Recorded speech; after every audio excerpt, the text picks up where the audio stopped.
Hi,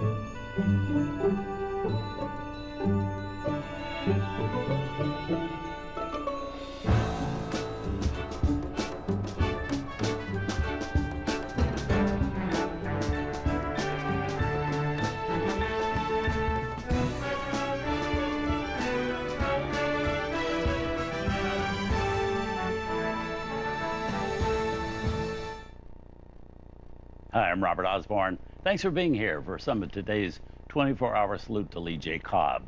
Certainly one of the eminent character actors of stage and screen, someone truly ageless as well. And by that I mean, I've never really known how old he is. First time I ever saw Lee J. Cobb was in the movie Golden Boy as a somewhat doddering older fellow with a grown son played by William Holden, who was 21. Well, Cobb seemed pretty ancient to me. In the original stage version of Golden Boy, in which Cobb had played a supporting role, the role Cobb played in the movie was done by Morris Karnitsky, who was 40 at the time. So how old was Lee J. Cobb? He was 26. That's only 5 years older than the fellow playing his son. But that's the way it's always been with Lee J. Cobb.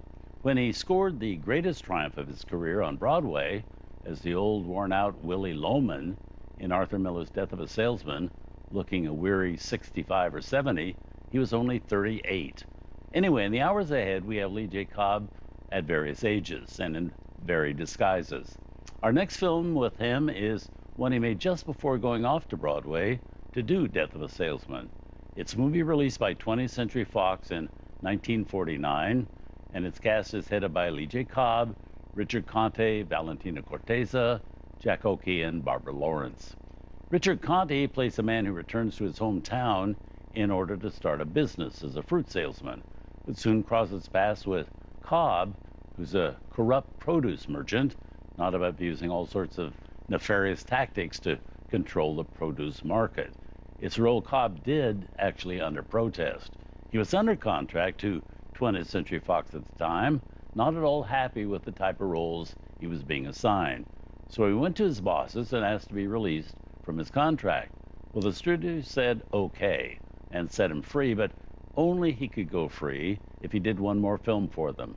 And the one they wanted him to do was this next one, Thieves Highway. The upside is that it turned out much better than Cobb ever imagined and gave him a chance to work with director Jules Dassin, who soon after left the United States for Europe in the wake of the House Un-American Activities Committee's investigation into his alleged communist ties.